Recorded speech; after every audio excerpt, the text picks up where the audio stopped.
Aloha kakahiaka kako. We'd like to thank everyone for making their way here today to celebrate Uncle Roy, China, Isamu Uemura's life. Uncle Warren and Uncle Bruce, if you folks would like to begin with the poo.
Mahalo.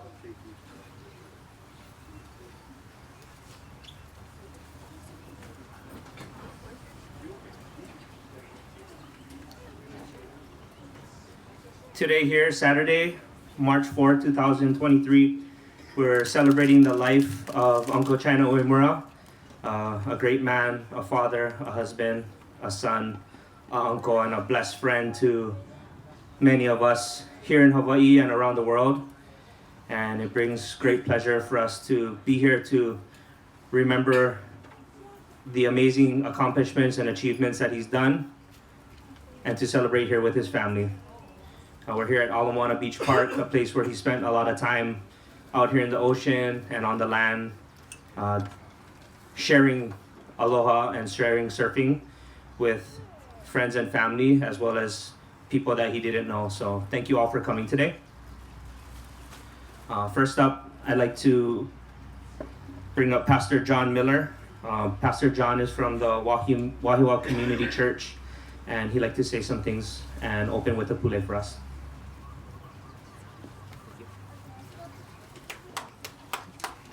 Aloha, family, friends, and guests. Let's pray. Dear precious Heavenly Father, we thank you for this life. China. It's apparent by the crowd he touched many people.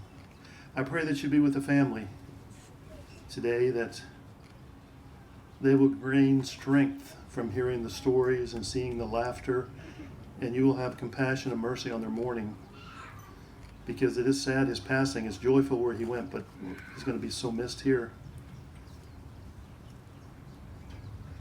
May your face shine upon us.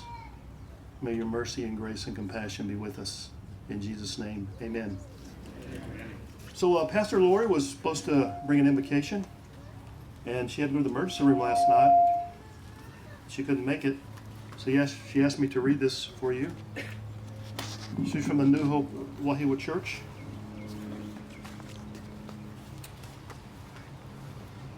She says, "Aloha, friends and family. Mahalo for attending today to celebrate the life of Roy, to share your joys and pain with his family.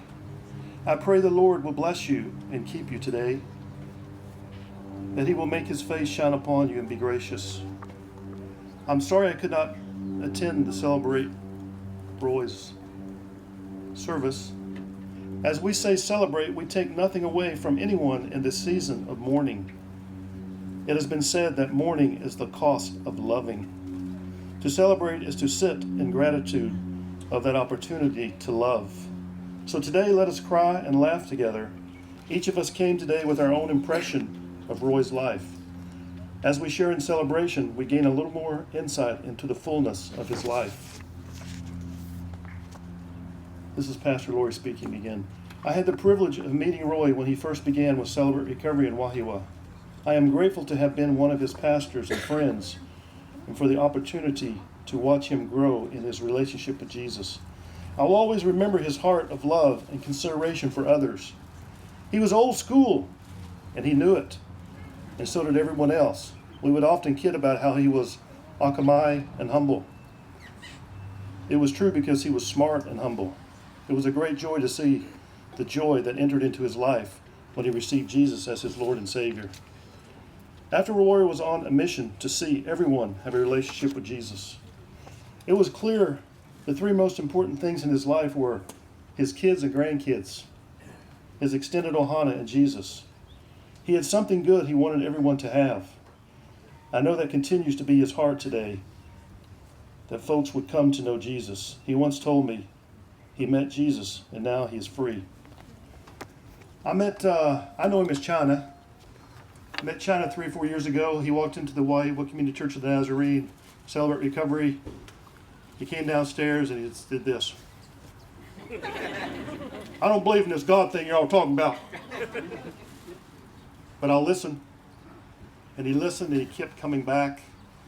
And I think it was like the 4th or 5th or 6th week, he went from this. He said, "You guys are messed up like me, but you're happy. I want to know more about what's going on." So we had a lesson that talked about receiving Jesus Christ and how he could free you from your past and give you a new life. And one day after the meeting, he went out in the parking lot and Brother John Smith led him to a saving knowledge of Jesus Christ. And I said, "China, you need to get baptized." He said, "I like water, let's do it." But he says, "I'm afraid to speak. I can't speak in front of people." I said, "You'll be okay." So we went down to the North Shore. He got baptized and he started preaching. He was just witnessing about all the love God had given him and everything God had done in his life. It was so beautiful. Many times in ministry and church, we want to quit doing the things we're doing. But when you see the power of a changed life and a changed man, it's miraculous. And one of his favorite sayings was, we had this step that talked about taking daily inventory, and when you were wrong, promptly admitted it. And one of the verses was, "If you think you're standing, be careful lest you fall." So he was always recognizing his potential as a human to fall. But I know for certain he put his life and his faith in Jesus. I didn't know him before. I didn't know when he came in who he was. I found out later. "Wow, can I get your autograph?" He was a man that came into a room seeking help. He opened his heart. I only knew him for a year, but I heard stories down deep in his heart which connected me with him forever. He's part of my forever family, and I think he is with you. I want to leave this one last word with you. It says in Romans chapter 1:16, "For I'm not ashamed of the gospel, for it's the power unto salvation." China was on a mission. Many of you may not know that he had his life transformed, but he was on a mission. And he went out and he taught a lot of people how to know Jesus. And I'm sure he's up in heaven. They're having a big surf contest up there with 100, 200-foot waves. And he's teaching the angels how to surf.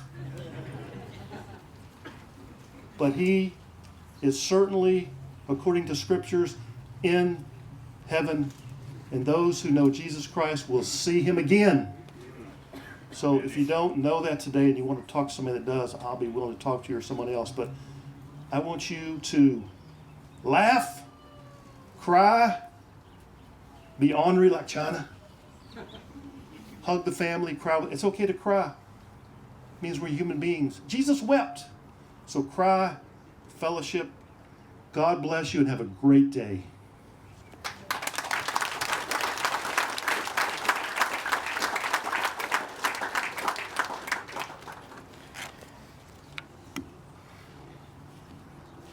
Thank you, Pastor John. That was a great testimony. Next up, we'd like to call... Actually, it's me, sorry.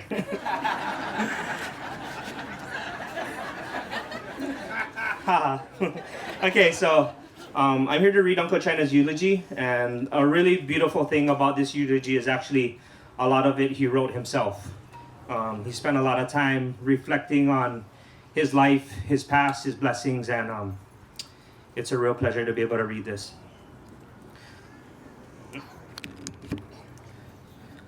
Roy China Isamu Uemura was born on December 12th, 1954 at Triple Hospital in Honolulu, Hawaii. His parents were Rachel and Mitsuo Uemura. He was the third of 4 children, Naomi, Clyde, China, and Nelson. He attended Kuhio Elementary and Washington Intermediate School, where he graduated from Kaimuki High School in 1972.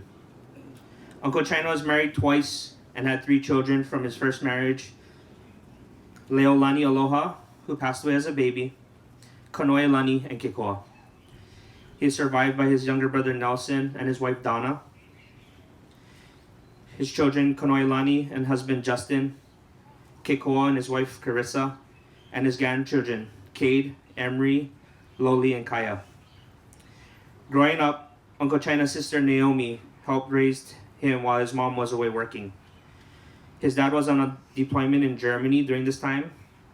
Naomi passed away when he was 12 years old, and that forever changed his life. The family moved to Mo'ili'ili, where Uncle China would roam the streets with his friends and just did his own thing. He started boarding at Walls. Then he learned to longboard at Queens and slowly surfed all the breaks from Queens to Big Rights. And he never left. He was a true blue Big Rights guy and proud of that spot. Uncle China loved traveling. He traveled on the longboard professional tour. He toured with Uncle Reynolds, Auntie Rel, Uncle Kyoki, and Uncle Buff. He was grateful to Uncle Craig Sugihara and Town & Country Surf for being his original sponsor throughout life.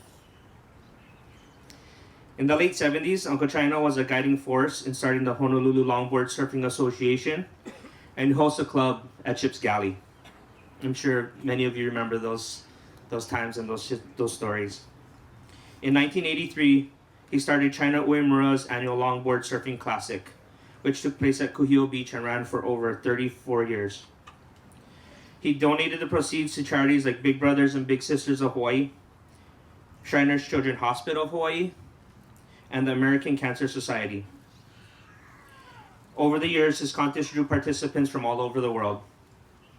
One fun fact about Uncle China's contest was, if you placed 6th, you went home with the best prizes. Uncle China's contest was also known for rewarding students for their academic excellence by rewarding them with a brand new surfboard.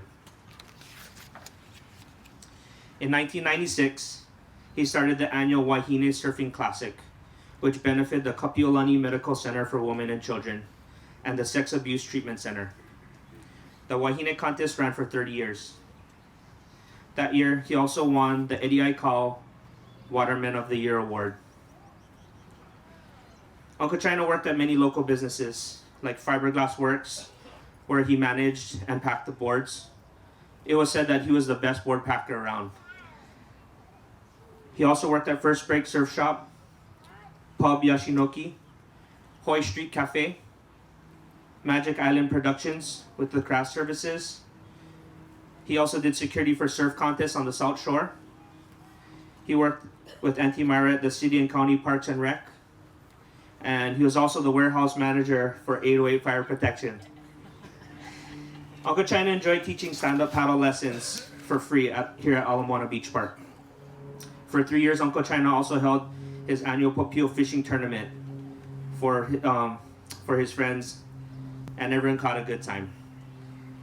In 2011, he started China Uemura's Surfing Foundation, and his motto was, "It's all about the kids surfing and making their dreams come true." Through his foundation, he helps support young surfers to cover their contest fees and travel expenses.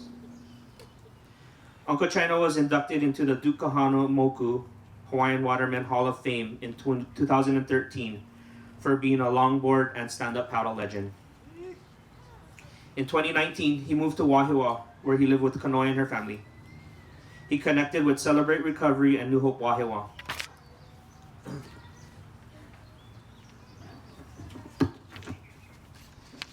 On December 1st, 2019, he got baptized. and God changed his life. In the last years of his life, he found joy in gardening and taking care of his fish. Uncle China passed away peacefully at home on January 6, 2023, where he was surrounded by his family and friends. We share the words written by Uncle China himself. Bottom out. When you hit rock bottom, seek God. Your life will change for good. He forgives whatever you've done in life. All you gotta do is believe. China Uemura. We love you, Uncle China.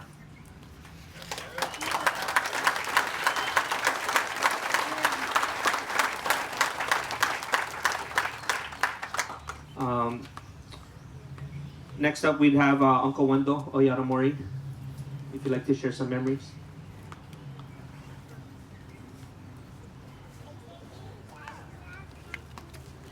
Good. Was 1984. You can say it. Here's Uncle Wendell, everyone. Was 1984 the first meeting?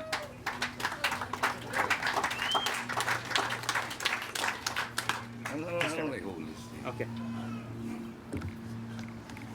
Easy. Just gotta talk close. Okay, thanks, sir. Yeah. You did good. Just gotta talk close. Okay. I know the guys in the back More no close. can hear me anywhere, but the people here can hear me. Okay. Okay. Well, anyway, hello everybody. Hello. You know, I hope I don't choke. Okay. Shit. Okay, anyway, first thing, I representing Honolulu Longboard Surfing Association. I speaking for them. And that's plenty. But first, we like mahalo, kekoa, kaloi, Nelson, and ohana for putting this team together. So let's begin for that.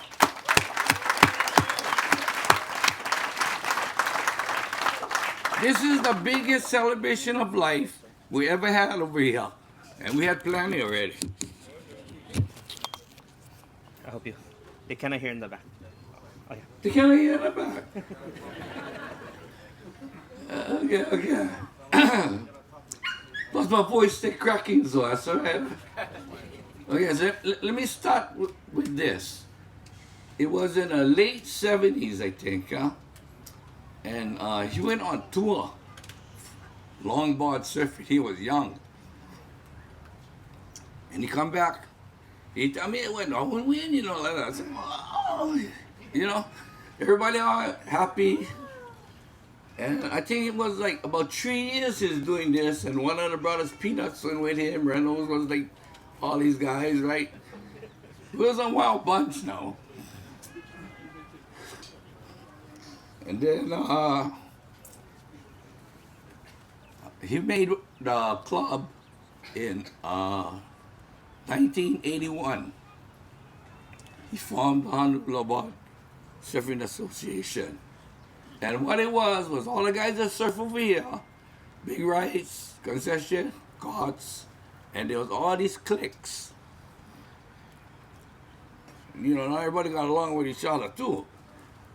But he would do this, and he would get everybody together, about 30-something guys, and we made the club. And yeah. So we made the club. Okay, we made the club, and in 1984, he had the first meet. China made one name of himself already by going all over the United States winning tournaments. So anyway, the club had to go down Waikiki Beach for 4:30 in the morning, make the stage, the tents. We had to do everything. First time we're doing this too now. And then kind of like, and then he had the best entertainment. Was super good. Was a full-on local style surf meet. That's what I saw. And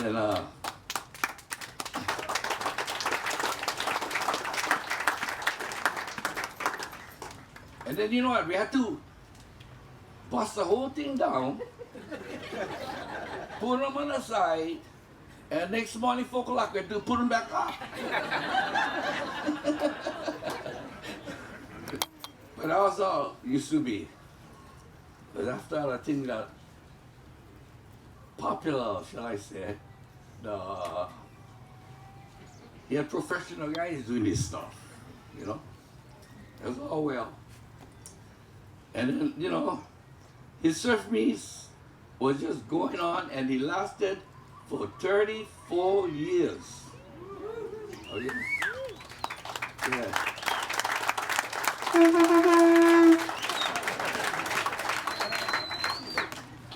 But I want to say something about the surf meet that is, I think is like, you should honor him for that. Is what he did for the Wahinis.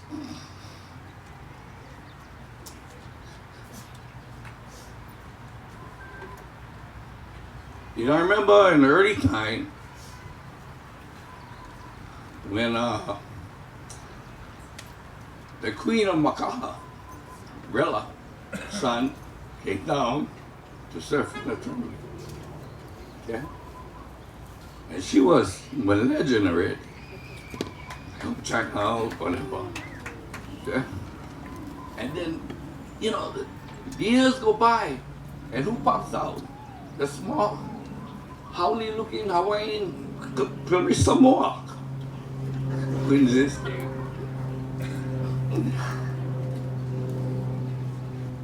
You know, he promote women surfing, like big time. Because Clarissa Moore, everybody know, but she had #1 and all that. But you see, what I like trying to say too, and all the kids, the many who needs and all that, and the mothers and fathers, bring them down, and they're all excited, and they just surf, clean, straight up, surf. And then when they win what? Surfboard, they won trophy, and a guy like couple big Town and Country bags with all the goodies inside. They're all happy. And that's what I thought was something else. So, all these kids today, they're all big now. Yeah? But I know that they all respect and love Uncle China. So I got a big hand for that one.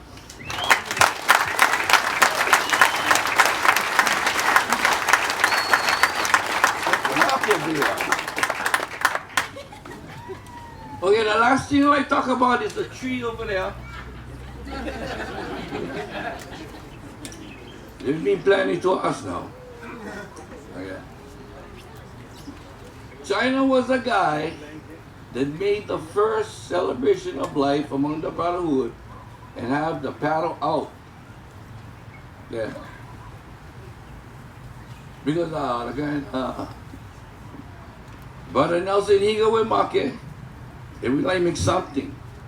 So we talk to the parents, do all that stuff.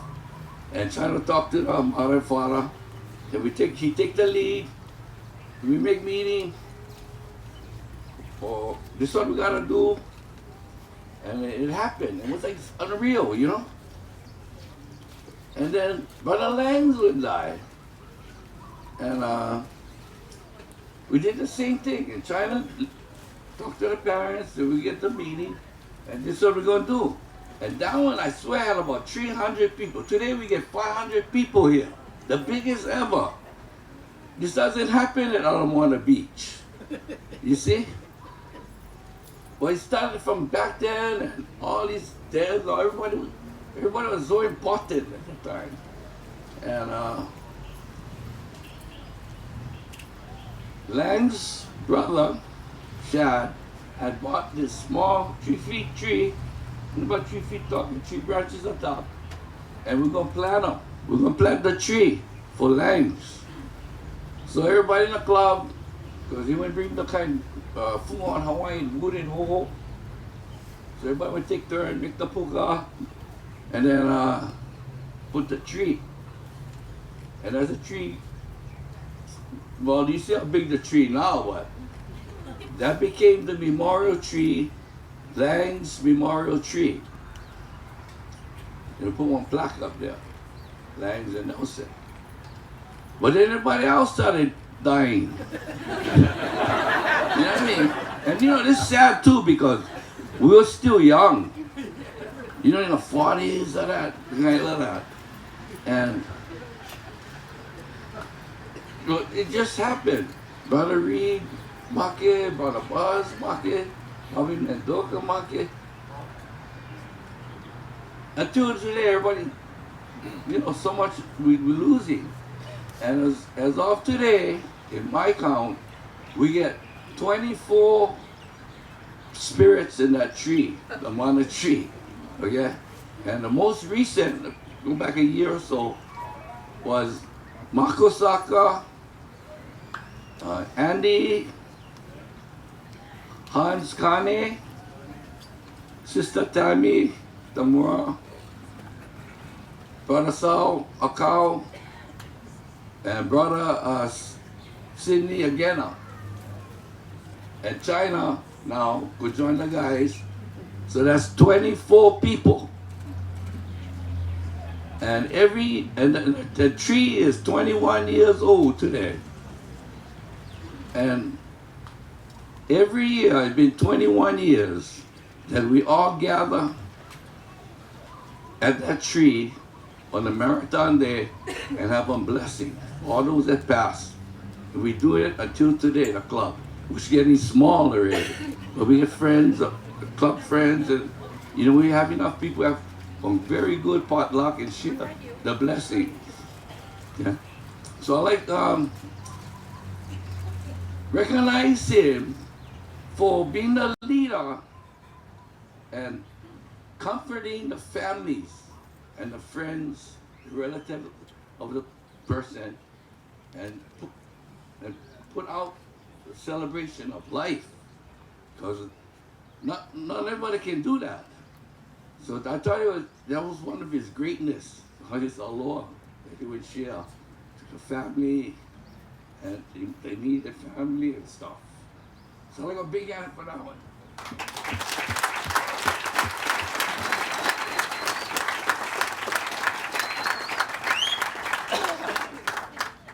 And the last thing I like to do, yeah, I'm doing pretty good, I think so far.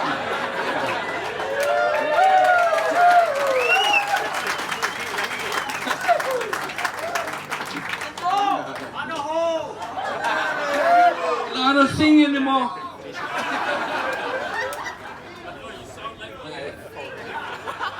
Yeah, you know, I forgot to say this one. We was a party guys. We went hundreds of parties. China, we make parties. Okay? We had hundreds of them. And then we had picnics over here with all the ohana. Because our kids got to meet everybody else's kids. And we do that every weekend. 7 o'clock to, you gotta go because 10:30 already. So that means you gotta feed the kids 2 times in a day. Yeah, well, anyway, let's have a hand for China's parties.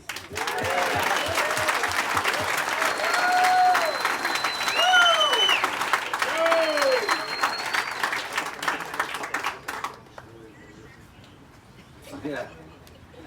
It's the last thing I like to say.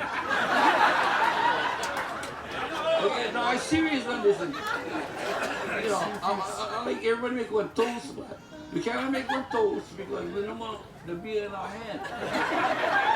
And it's still like this. It's different now.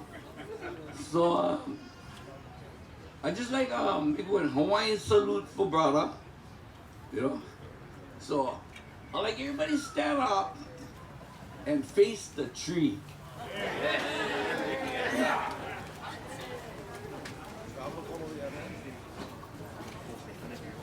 Okay. And just repeat after me.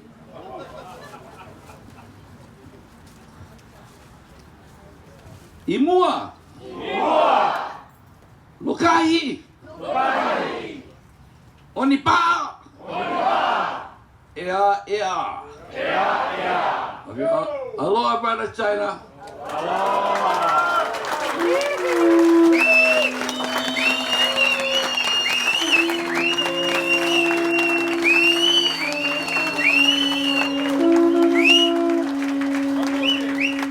Thank you very kindly, everybody. Hey, one more thing. And one more thing. Thank you. Oh, yeah.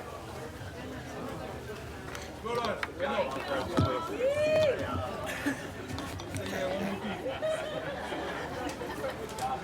One more round of applause for Uncle Wendell. Thank you, Uncle.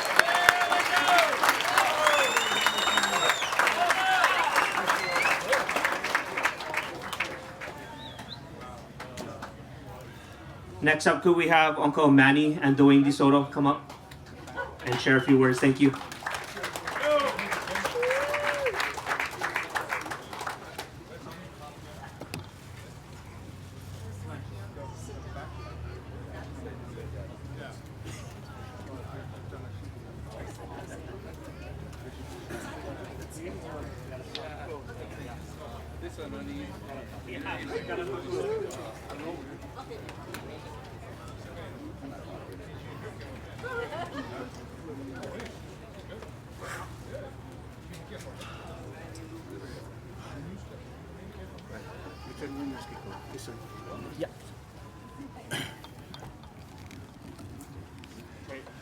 Aloha.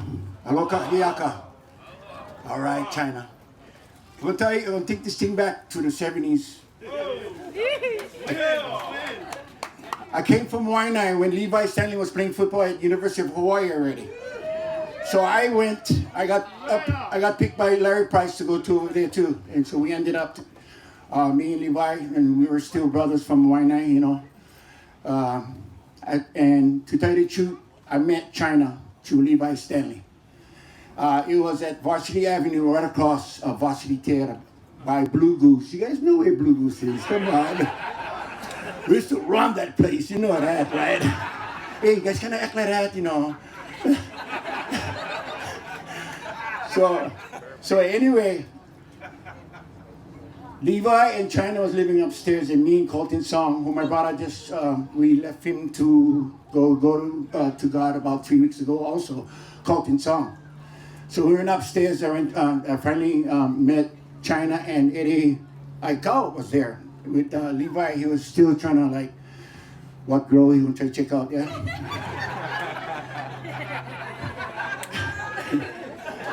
You guys can relate to him, you know what I mean? That's my brother now. He's married, the wife is bigger than him, so calm down. But anyway, we met China. I met China. And then, yeah, I know Eddie and everything, and then China comes up to me and say, how's it, brother Manny? My name China from Japan.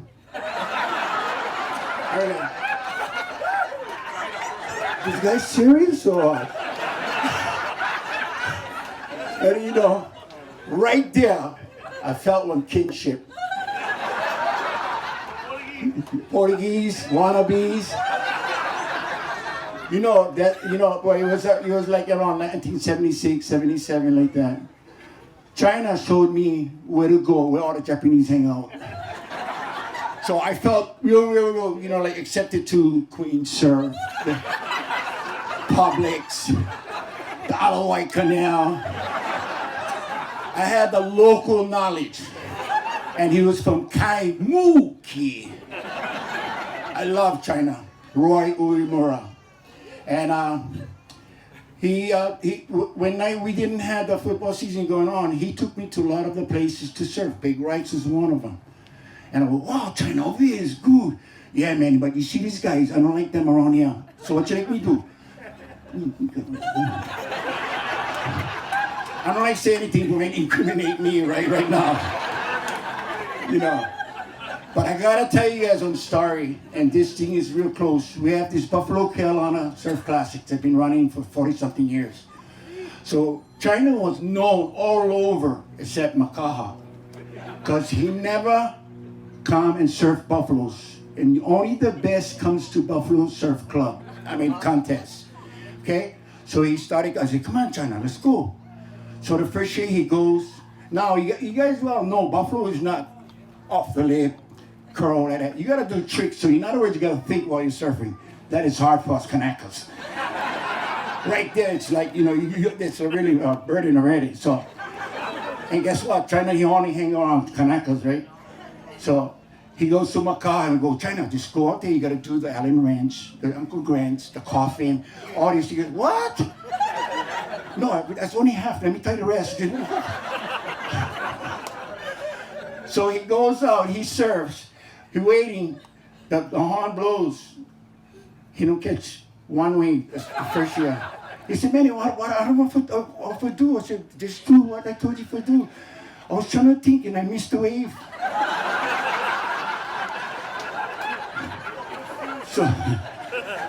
So that year went passed by, so 2-3 years afterwards, I recall him, hey, China, you're a perfect buoy out there. You're an unreal buoy, bro. He was getting madder and he was getting salty. Now, you guys all know China can rip, but to think and rip is hard. So I'm telling him, come here. I put him on the side. This is what you gotta do, slow down. This thing. So little by little, by around the 5th year, he started making moves. And I go, wow, I'm impressed, bro. So around the 6th, 7th year, 7 years, bro, China, 7 years, he won the Buffaloes. He kicked butt. So I told him, from now on, you can come past Nanatuli, the Mahu's gonna let you in. And they never bothered him ever since. But he cried that day like a baby. But I feel him right now. Bobo! I want to turn this thing over to my 2 sons.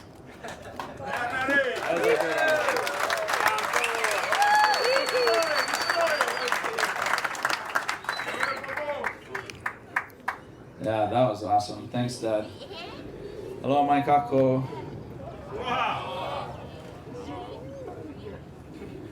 It's a pleasure to be up here and talk about Uncle China. You know, Uncle China. These two guys, they would just rip each other so hard as I was growing up. The moments we had, just watching. You know, I got to fall asleep in the car many nights to their evenings, and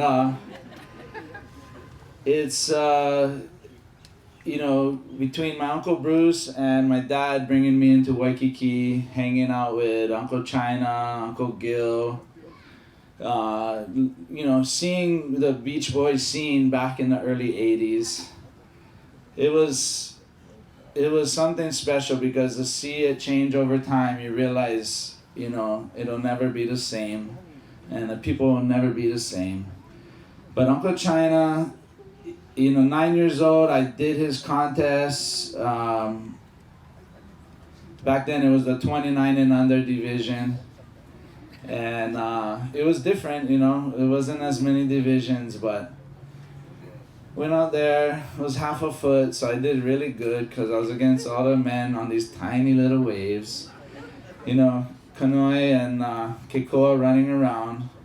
I remember, like, me and my buddy Ezra would just be like, no, I'm going to check out Kanoi. No, I'm going to check out Kanoi. You know, that kind of stuff. We were super young, yeah. We talk any kind. And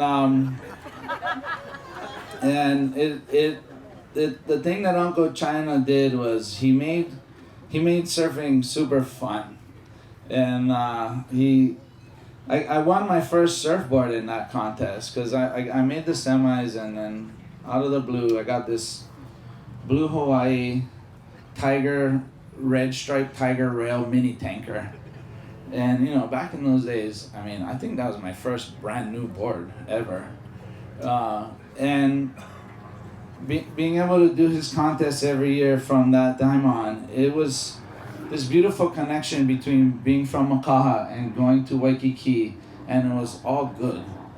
You know, we had uncles and aunties, and everybody was a big family, and we just look forward every summer. You know, I remember pulling up with Uncle Bruce, probably like 5 years old, to Uncle China's early events, and you could pull up to the wall back then, right on the edge of the sand, and had all these people sleeping on the wall. I don't know if you guys remember that. But they would all scatter like roaches once all of us would show up. And we were part of Waikiki. You know, even though we're from way out in Makaha, we were right there, and we got to be a part of the magic of what Waikiki offered the entire world for surfing. And you know, year after year, his influence, the people he brought to his contest came from all over the world, and really the surfing styles. I don't know if you got, you know, Et Twistle, you remember him, Stuart Et Twistle? You know, like fresh perspective on longboarding and surfing, and Uncle Reynolds Wright bouncing around in his Speedos. But he had an elephant one underneath this other one, and all kind of funny stuff, you know? And all oiled up. If you can imagine Uncle Reynolds, all oiled up. Oh my goodness. Amazing times, having fun in the ocean and making sure everybody came and everybody wanted to come, and it's just beautiful over time, and just such a, you know, we all needed him to show us that we could be on the competitive level worldwide. You know, that was what he was showing us, that we have this opportunity to actually represent Hawaii all over the world. Wow. Yeah, because we were bringing these people together, even coming down from all over the world for him. And, you know, I remember he started up his stand-up lessons over here over time. He was always busy guy. And he had his shop over there by Sand Island where he was cooking. He never stopped. He was just always going, and always something going on. And I won this one, I think it was one of our pro contests, and I won, and it was one of the first times winning. And they were over on Ward over here at a bar. It's like 2 o'clock, yeah. I called up my dad. Yeah, Dad, I did good. Hey, come over here, Uncle China, guys. Oh, shoots. So I go over there, 2 o'clock, feeling like a champ.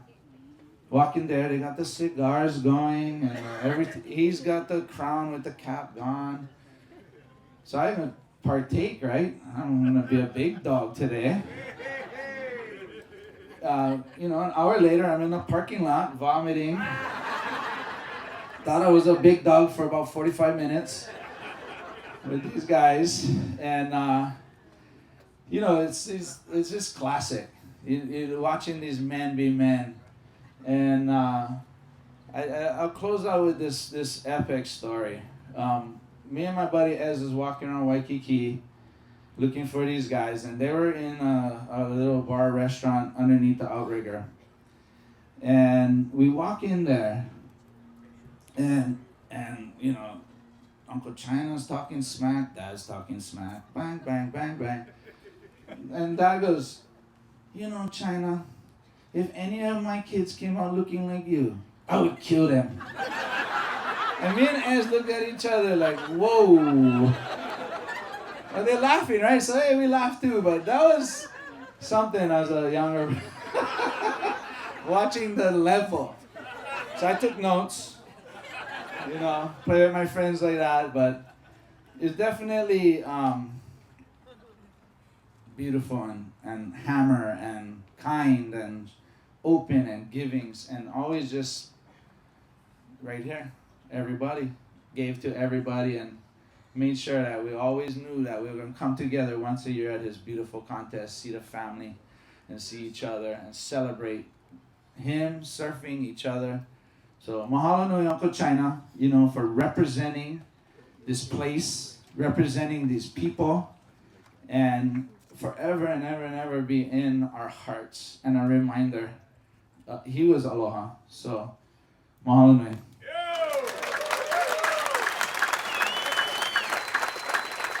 I'll just kind of keep it short and sweet, just like Uncle China.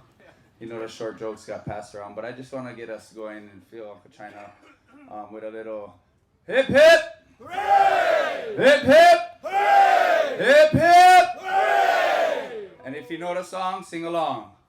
Hooray for China, hooray at last, hooray for China, he's a horse's ass, he's a horse's okole.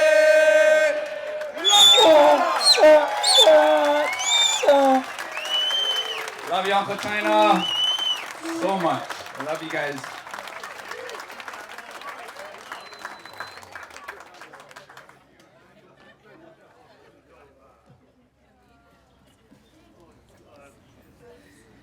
Thank you to the Disoro Ohana, that's amazing. Oh, next up, can we get Uncle Craig Sugihara?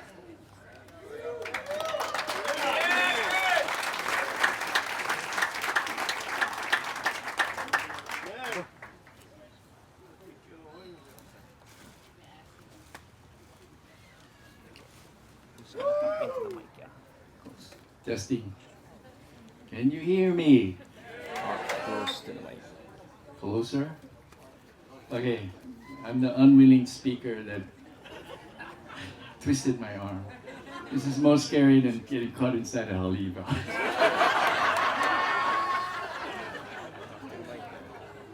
I'm having this song. I'm not gonna sing it, but you'll understand. It's from the Beatman Brothers. We were friends who rode the waves. The times we spent in our younger days. Oh, the good times that we made. We were young and we were fine to feel its spirit as it climbs. There's no regrets, only good times. We were friends in younger days, although we went our separate ways. You were my friend, you never turned away. Who can say what life will do? Life is kind to just a few. There's no regrets, only good times. Live your life the way you choose. Find the ones who laugh with you. Like the sea will find its way to shore. As the sun sinks from the sky, live your life and you will find there's no regrets, only good times. China. From amateur surfer to US champion, then on to pro surfing, and ended up as a creator of the best longboard surfing contest that we ever look forward to.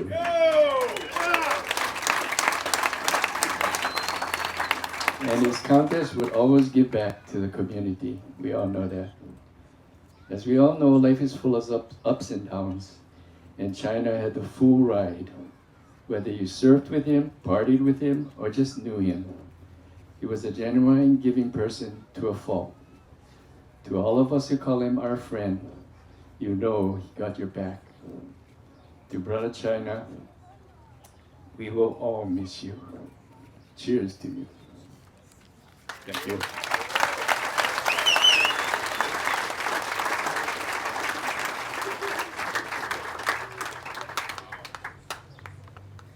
Thank you, Uncle Craig Sugihara. Next up, we'd like to have Megan Godinez, and Jody Clark, and Malia Kaleopa.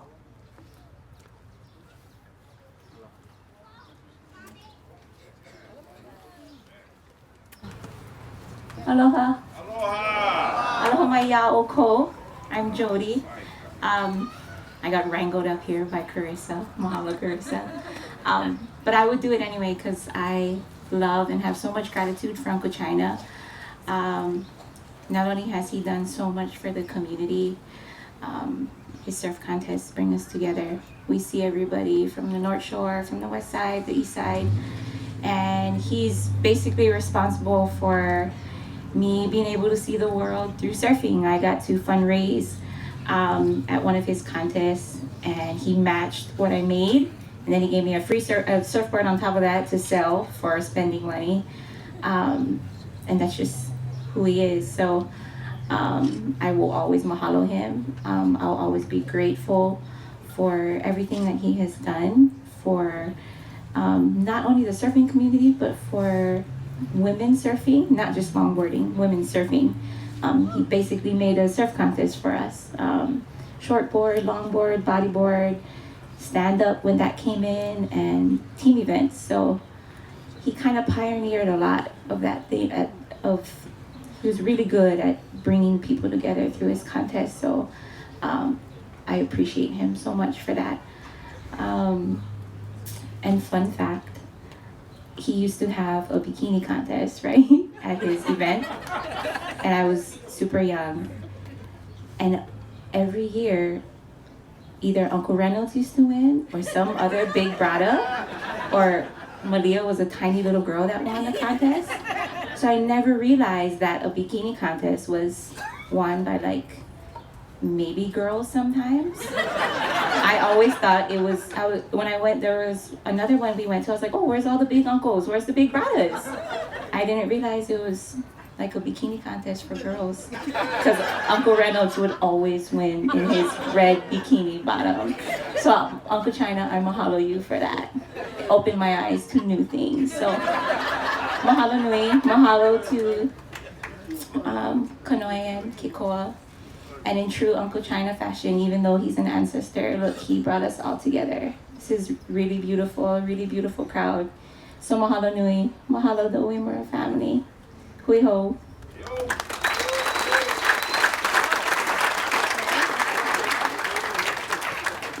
Hi, I'm Megan.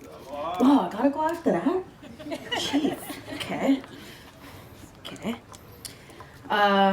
Uncle China, the man, the myth, legend, and now our guardian angel. Basically the man who started my surf career. The man who made the surf contest that gave me all my best friends. They're all around. He was one of the very first ones that saw the potential in my career and let me know it and reminded me all the time, and would look at me straight in the eye and be like, "Hey, you better take these girls down." Okay, I'm only 12, but that's no pressure at all. You know, just the contest coordinator telling me take down people. Okay. My very first Pro-Am comp was at the Waikiki Wahine Classic, and it's where it all started, really, where I really met all my best friends who, what are we, friends now? I lost track, I don't know, how many years? Don't put my age out there. Like, Oh, never mind, we're all young chickens, I guess. Yeah. I was 14 years old, and I remember winning the Pro-Am division that year, and his words were, "Megan, the dark horse, I cannot wait to see you take longboarding near and far." 14 years old, I was like, I don't know why you call me a dark horse. I know I'm dark, but I don't know what that means. But I always remember those words. That year I also qualified for the longboard tour, and we got to travel all over the world because of him. And he did match my winnings. He gave me an extra $1,000 for traveling expenses, and at 14, $2,500. I was rich. I was ready to take on the world. I was like, yeah, you need musubis. I got you. Don't worry. You know? But as I got older, it wasn't the money that made me rich. It was the gestures of Uncle China that made me rich. It was the kind words that made me rich. It was his love that he projected out into the community that made all of us rich. Uncle China was the epitome of paying it forward and giving back to the community. He took the time to say hi to every single boy and girl from all faces of the earth. He always took time to say hi. He always stopped to say hi. And all I can do, along with the rest of us, is to try and live on his legacy, to pay it forward and give back to the community. So mahalo, Uncle China, for bringing us all together. And I know you're watching, smiling down at every person in this crowd. And mahalo. Hi, I'm Malia Kaleopa'a, also known as Ashley Saxman, or the little 6-year-old in the leopard print bikini in the bikini contest back in the day. So as I was reflecting on all the memories and moments that we've had with Uncle China over the years, my husband and I can sit for hours and talk about these memories, and I can share them with my parents as well as now my children. I had the hardest time settling on one to share with everyone today. But there was something that really stuck out to me, and it wasn't about these memories individually. It was rather about the life lessons that he intertwined into these memories and moments with us. Uncle China taught us these life lessons just by how he operated in the world and how he brought us in on those special moments. And so we'd like to leave you with a few lessons that our moments with him have taught us. Always give back to your community in any way that you can. Support and nurture your friendships, because your lifelong friends will be there with you for everything. And he wrote about this in his own obituary, so if this isn't proof that he's living in my mind, surf for fun. Winning isn't always the most important thing, because 6th place gets the best prizes. Mahalo UEMURA family for allowing us to share this day with you. Your dad meant so much to us, and I hope you all know that.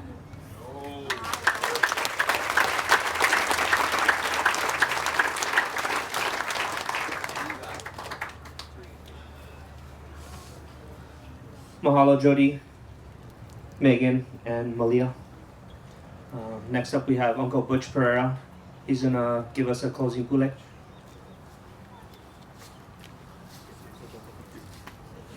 Aloha. I'm giving a closing prayer and some closing talk. I'll start with a story that China told me not that long ago. And I was asking him, like, oh, when did you start surfing? And so he was telling me, and I was telling him, well, what about your first surfboards? And I think in the beginning he said he was borrowing boards.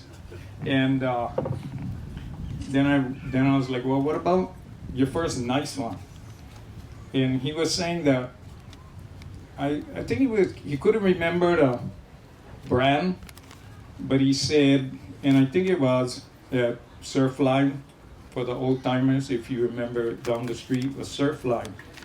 And he said one day he went in there, and then I guess he was like checking out all the boards, and he said he took one off the rack and just acted like that was his and walked out.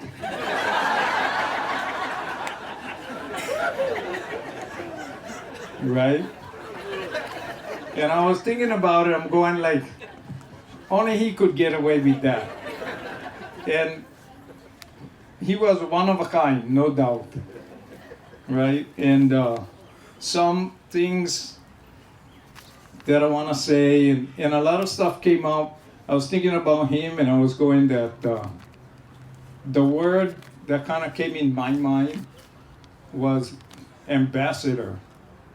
Right, a lot of guys like a legend, but legend is almost like too confining for who he was.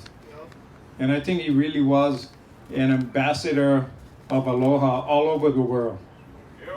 Right? And I mean, probably not even possible to know how many people he influenced and affected, way beyond Hawaii. And my greatest honor in being a friend with him was that day in 2019 out at Ala Beach Park when I helped another guy, me and him, baptize him. And he was this guy that was pretty notorious rascal. And you know, in kind of like a good way. I don't know, maybe some of you guys know all the dirt, but the, it must be, but, you know,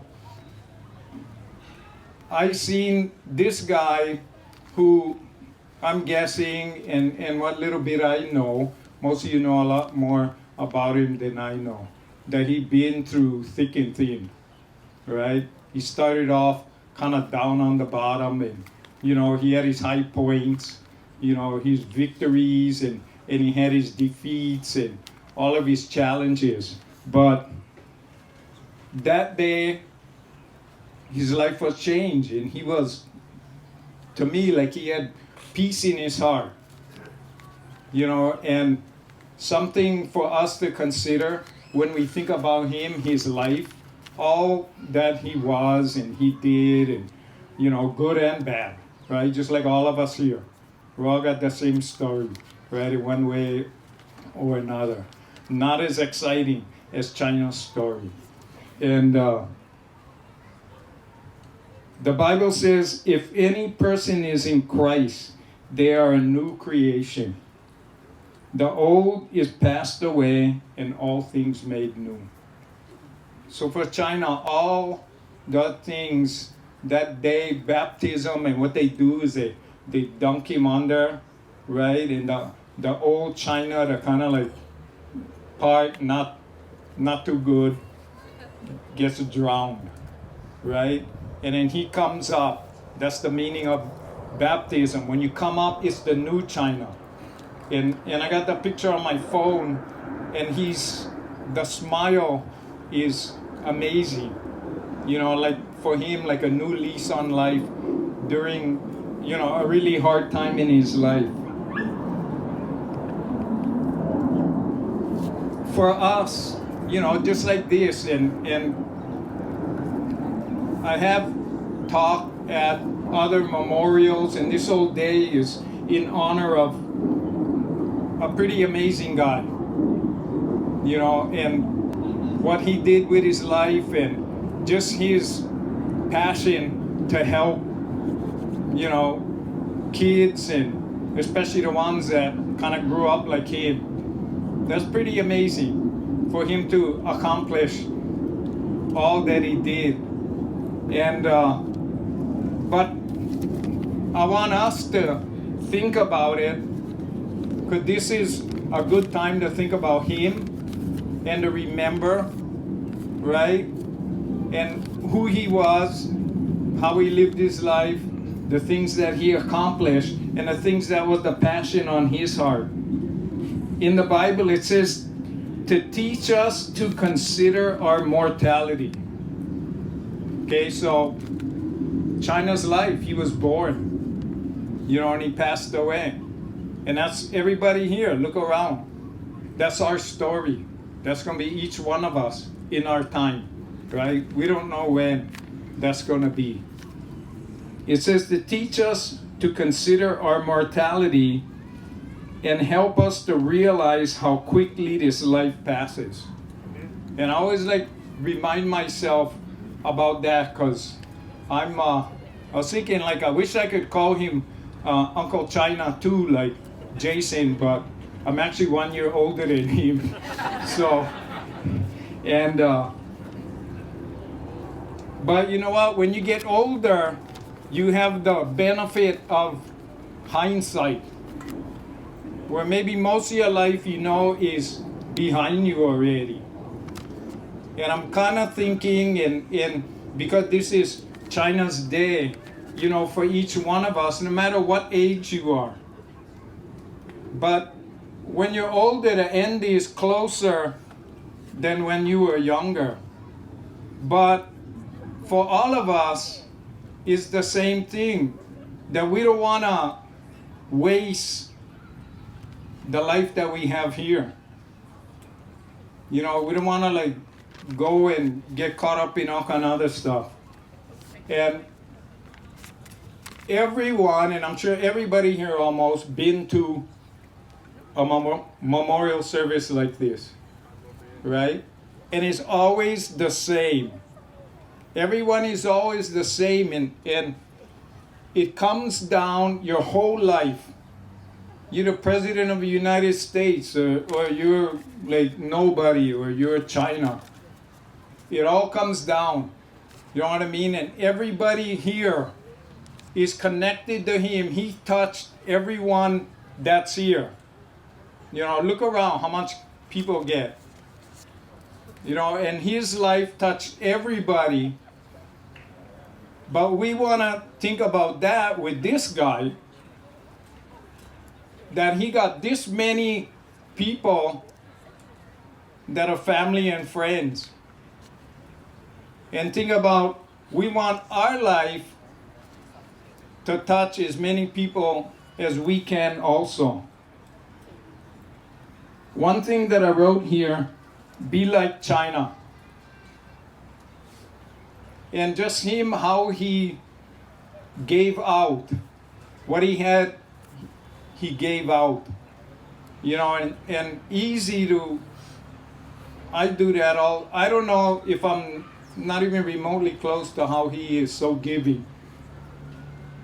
And helping others, you know, going beyond what is even kind of like normal. That his whole life, even the rugged parts, made him into the man that he was, and kind of gave him almost like his calling with helping kids, and especially the ones that get in trouble like he was, right?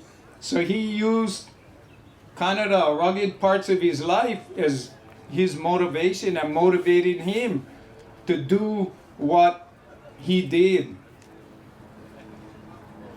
One of the things, and I know that he would want this for everybody, as China did, right? He was older.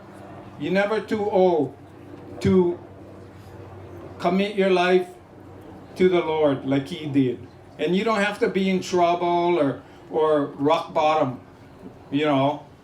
If you are, then that's a good time too.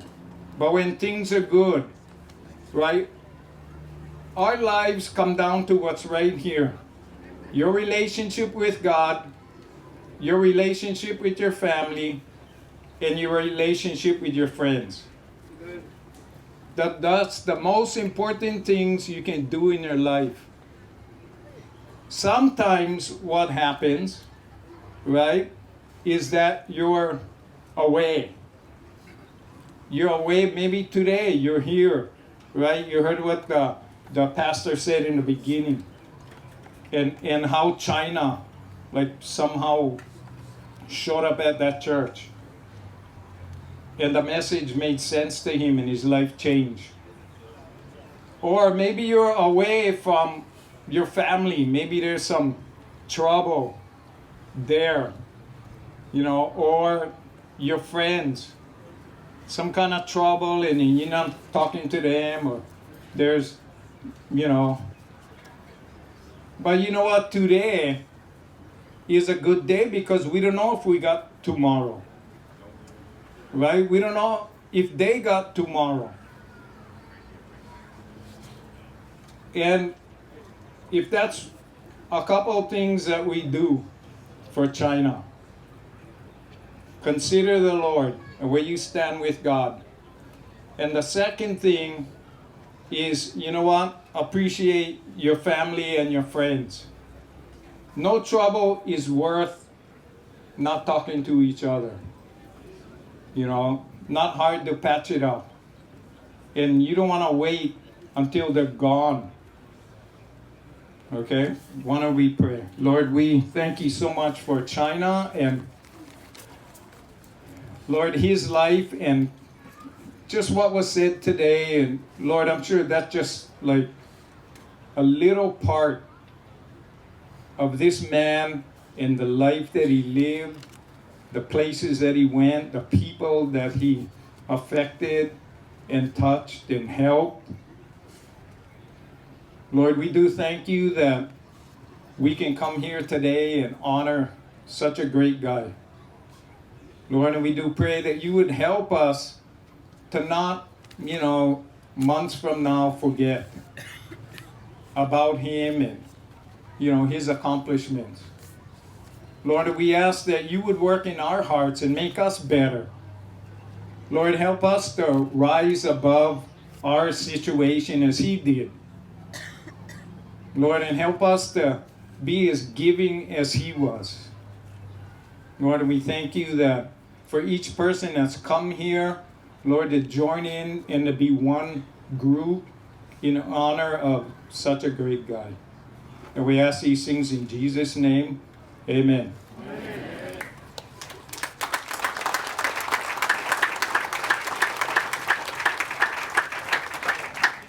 Mahalo, Uncle Butch, for that beautiful pule and those lifelong lessons that Uncle China always left with us and for us to perpetuate. We have one more guest that wants to say a few words. Bonga, can you please come up?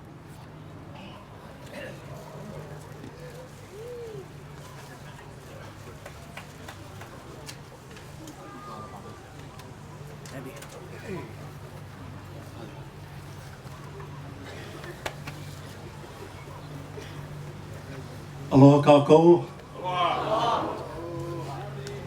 What can you say about the man China Roy Uemura? I know I see a lot of people here that over the years came to his event, haven't come in a few years, came back. But I think this is a testament to what he did. Look at all of us right now. All the love for the Uemura family, everyone. But just sharing some fun stories. This guy gave, and there's a lot of surfers here. You guys seen them all come up. Started doing China's Longboard Classic from '83. I was fortunate to do the first one, and I know I missed a few of them along the years due to events that I had elsewhere. But my heart was always there. I want to do that thing every year. I was a big kid, but all the foundations and all the charity and all the work that he did to give back, and whether it's individual, as a group, as a community, man, amazing. It's absolutely amazing what one man and his family and friends, a group of friends, can do. And I think that's what Hawaii needs right now. That 1 second to just say aloha to everybody. Don't take no time. And that's what we're missing today. So let's go on our day and just say aloha to one person. I think that makes a huge difference. But anyway, getting to some fun stories. I was blessed to be shown competitive surfing through China. But this guy would not take nothing back. Whether it's, yeah, he'll take your help, of course, but monetary stuff, like, hey, how can I repay you? Like, that guy was all heart. So when KeyHole was 16, I talked to his mom, I talked to China. I'm like, hey, let me take your son to Australia. I know you got a huge friend base there, and they never met him. They never met KeyHole. And then the thing with me was like, hey, KeyHole, you better get all your schoolwork together. You got to talk to your principals, your counselors, your teachers. Let's go do this, man. And that was my chance to give back to China, because his son was so talented. And why not? Because he did that for all of us. So if there's a little thing that I could do, is just take this kid with me and let him just crush everybody, which he did. He went to Australia and just absolutely surfed his heart out, and it showed. He won everything. He was like the people's champ of Australia at that point, man. It was awesome. And everybody knew his dad, because we all know China had a lot of international friends that would come down and do his events, come visit him. So that's my little way of at least, giving back to China in a nice way, especially something that he truly loved, which was the surf. And his son was right there, and one of my good friends, and to this very day. But another funny story, not another one, but a funny story is, I was in Japan one year, and KeyHole, being the champ, won a bunch of events. Japan Grand Champ, but they still didn't figure him out just yet. So we had a final together and he borrowed my board. But before we went out together and just faced off, the MC of the event came up to me and he asked me, "Oh, Bonga-san, I go to Hawaii many times. I do China's contests many times, but I don't know keikoa. And quick question, why do they call China? He's Japanese."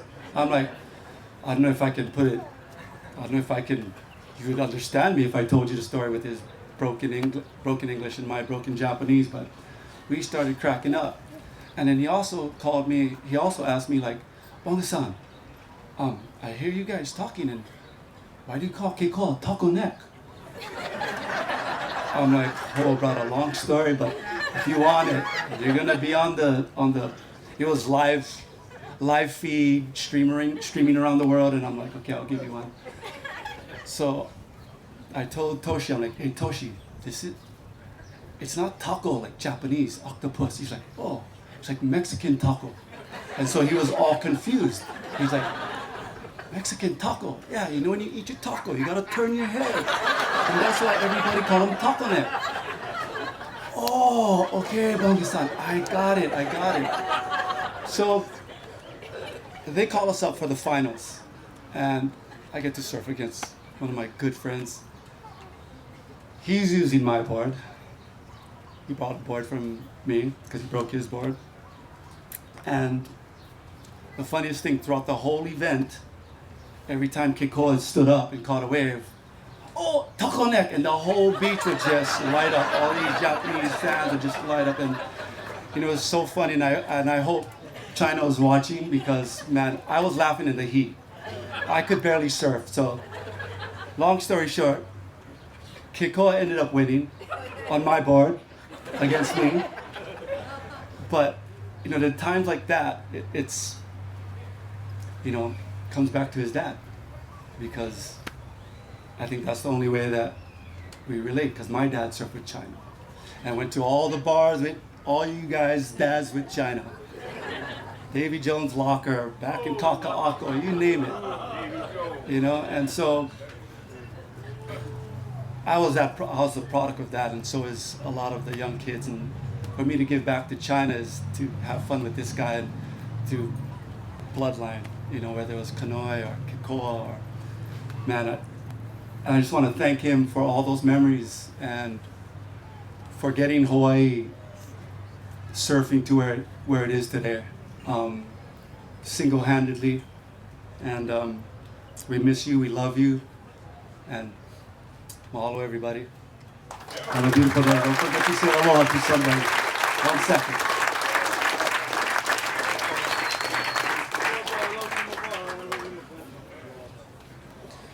Mahalo, Bonga. And thank you, everyone, for all of your wonderful stories and your memories. For those of you that have any stories or memories, please write it down. Send us a letter, send us an email. We'd love to hear all of your stories and experiences beyond today. So, mahalo. We have one bit of maintenance. All of the cars that are double parked or parked illegally, could you please move them? That has been requested.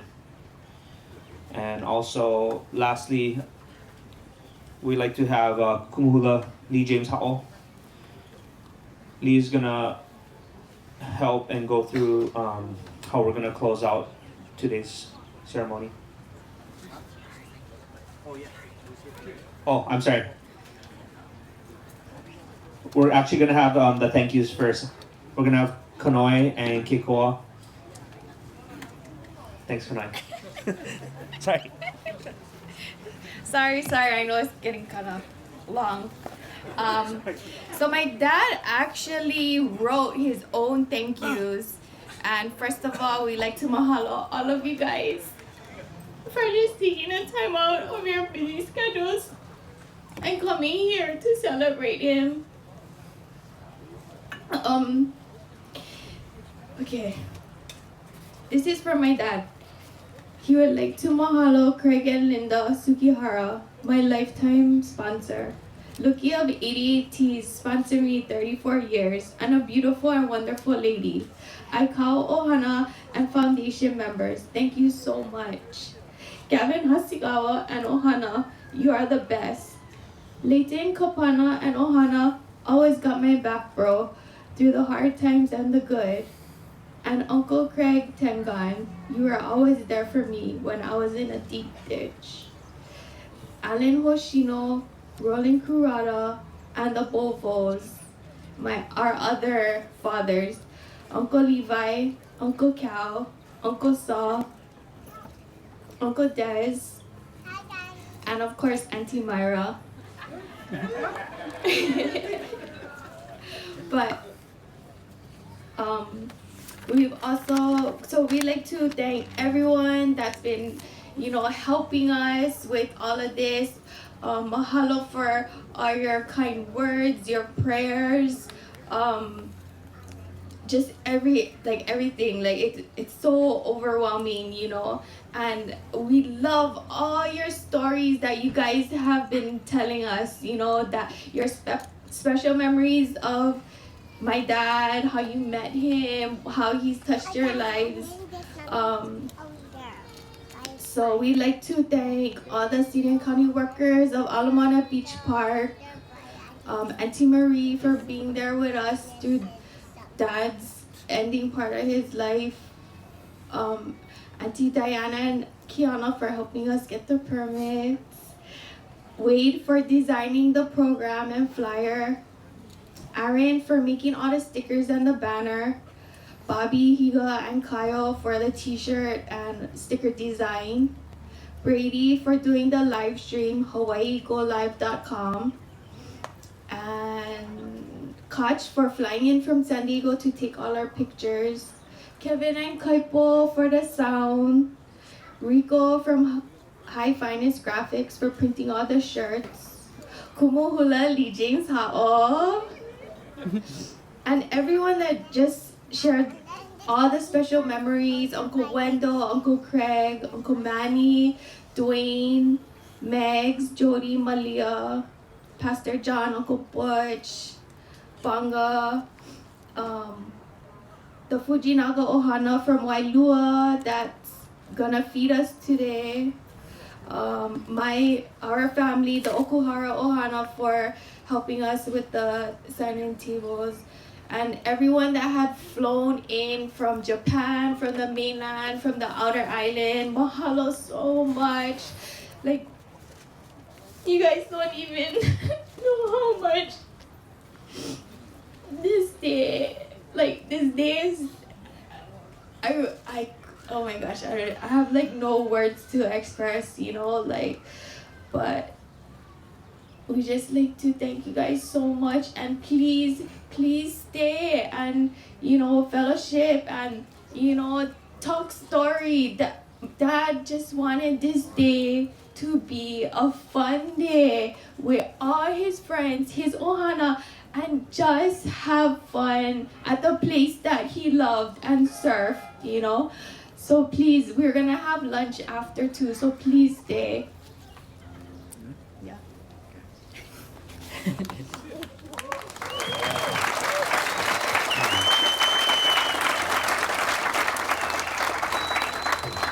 Alright, I'm just gonna share a few words, kind of from my perspective about Dad. It's been one hell of a ride, man, this guy. For a lot of you guys, especially the guys his age, the guys he used to run the streets with, you guys know what I'm talking about.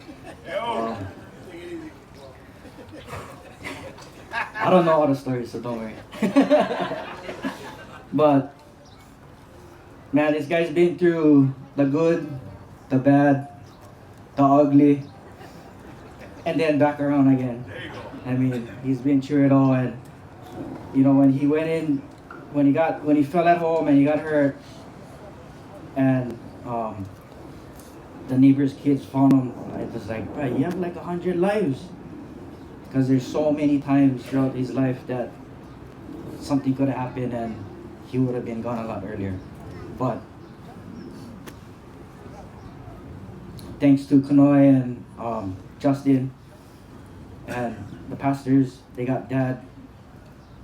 They introduced him to God, and you know, he was able to forgive a lot of the stuff that might have happened to him in the past and move on from anything that was stressing him out. But the last few days we had with him, more so in the hospital, because he could still talk then.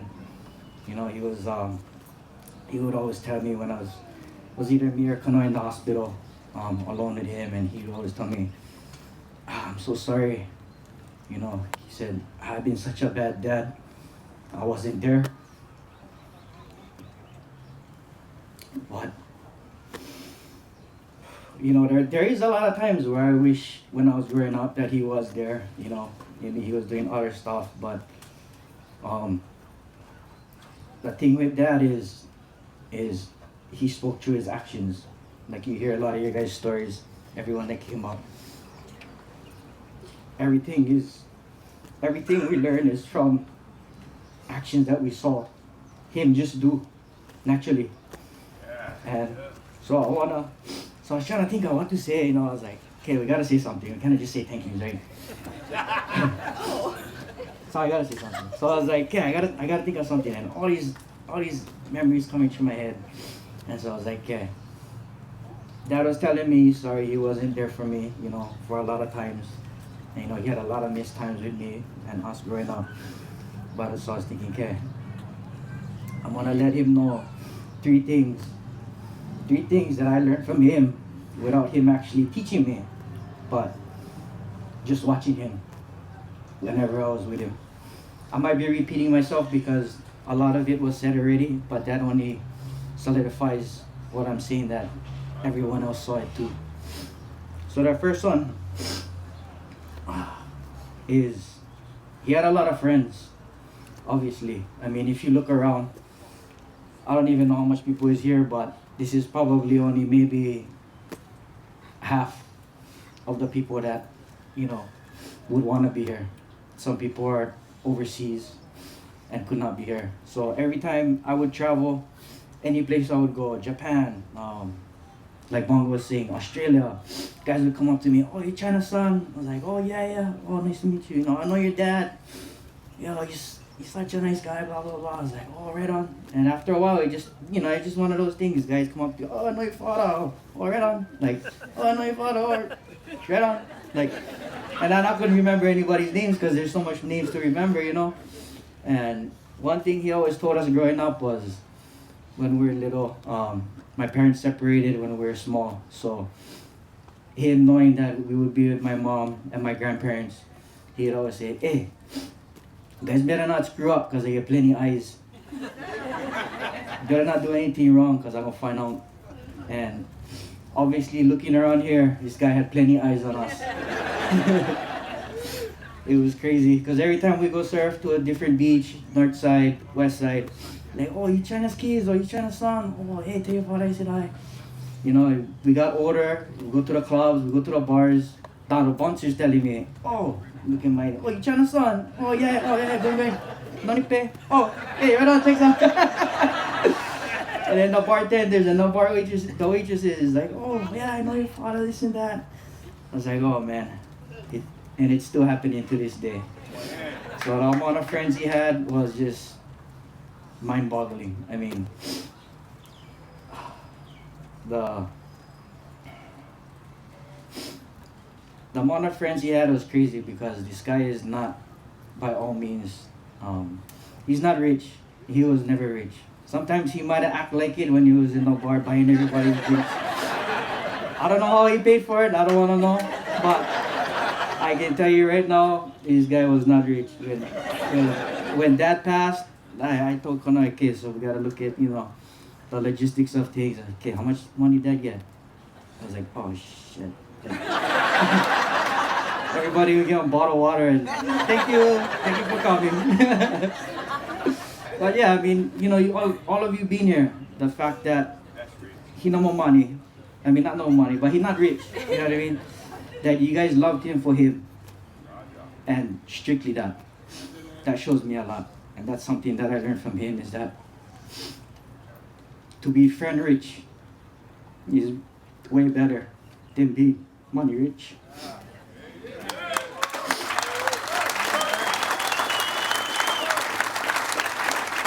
Okay, I get two more. Okay, the second one is his loyalty. You know, like some of the other guys said, you know, he had that old school mentality. And to see the loyalty that he had with his friends, you know, we come down here, we grew up over here at the park. He had his longboard club friends, he had his West Side friends, his North Shore, he had friends all over, you know. And to see him jump at a phone call's notice to go help somebody, or if they needed something, whether it was legal or illegal, he could find it and he helped them out, you know what I mean? But the loyalty he had between him and his friends is something that I will never forget, and something that, you know, I will make sure to carry on in myself and the traits that I have. And the last one is, like some people already touched on, is he always put other people first. You know, whether he had, if he had, like Uncle Butch said, if he had, he give. You know, he would get stuff from his sponsors. If he had them in his van, you needed something, he'd give them to you. If you needed something and he thought you deserved it, he would go get it and he would give it to you. And that's something that I'll always remember.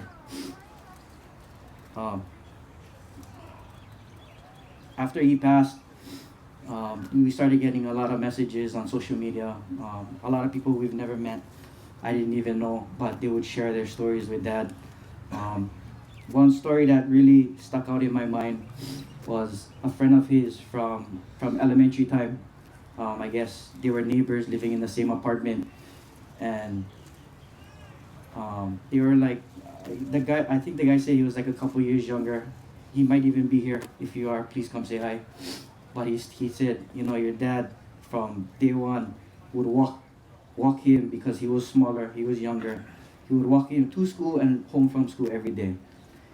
And he remember Dad telling his mom, when the mom asked my dad, "Oh, you sure you get him?" And my dad, he remembers my dad telling his mom, "No worry, Auntie, I get him." Basically, he's gonna watch over him as he goes to school and comes home from school. So that shows me that even from a young age, Dad was already watching over people, you know, taking care of the younger, smaller kids that maybe would have got picked on and stuff like that. Also, another memory I have of Dad taking care of his friends was when he used to work with Uncle Koki on the movie set. You know, he had the craft service. It was pretty simple setup. You know, you go pick up the food in the morning, set it up for the crew, clean up at the end. But he would always have his friends who maybe just came out of jail or never had a job, and they kind of needed, you know, something to get back on their feet. So he would have them come and help out, and I would help out my dad once in a while. And, you know, there was a couple times where I remember I seen the uncle come, he would help out, then he would be gone, and then he would come back, help out again. And then there was one time that one uncle was supposed to come and help out, but he didn't show up, and we started at 4 o'clock in the morning. So Dad was all mad, you know, kind of irritated. We went on through the day, we got stuff done. And, you know, later when kind of everything settled down during work, I asked him, I was like, "Hey, Dad, Uncle don't show up, just let him go already." Like, in a sense of, fire him. Like, you're gonna need somebody that's trustworthy, you know, that gonna come to work every day, gonna be there. And he said to me, you don't understand what Uncle's going through, because he just came out of jail. He doesn't have anything, you know, so I'm gonna be there for him. He needs a job, I'm gonna give him a job. And that's kind of what I saw my dad do time and time again. Was because of his experiences in the past, he could relate to a lot of people on a different level. You know, through his bad boy days, through his rough days, he could relate to a lot of people on that level and know the kind of need that they help when they're trying to make it back into a normal day of life. So that was a big learning thing for me to learn from him, is to just take care of the people that could need help. If they need it, just give them the help because we can, you know. In closing, I just want to say that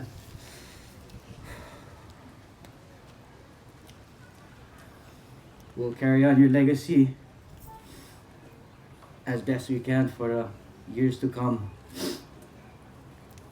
And I know before he got hurt, you know, he was trying to figure out something that would make him happy. I think it was that one of his friends or one of the guys at church asked him, what makes you happy? What makes you the most happy in life? And he said his contest. And so we'd already talked about it. We were like, hey, okay, let's try to bring it back. You know, let's talk about it. You know, we gotta figure out the logistics since a lot of stuff changed. And then everything happened. So with that said, Dad, don't worry, we'll be bringing it back within the next couple of years. And we'll carry on your legacy. But thank you everyone for coming. Thank you for taking the time out of your early morning today. I know it was early. Just thank you for always being there for Dad. Thank you.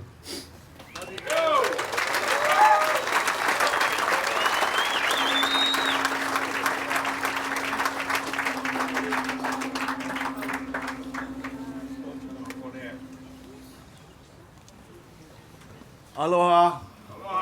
Aloha. I'm just gonna do a short summary and brief explanation of what we're gonna be doing, so all of you guys can have some kind of understanding of what's going on in this ceremony that we're about to partake in. First of all, I just wanted to say it was so nice to see all of you guys here today.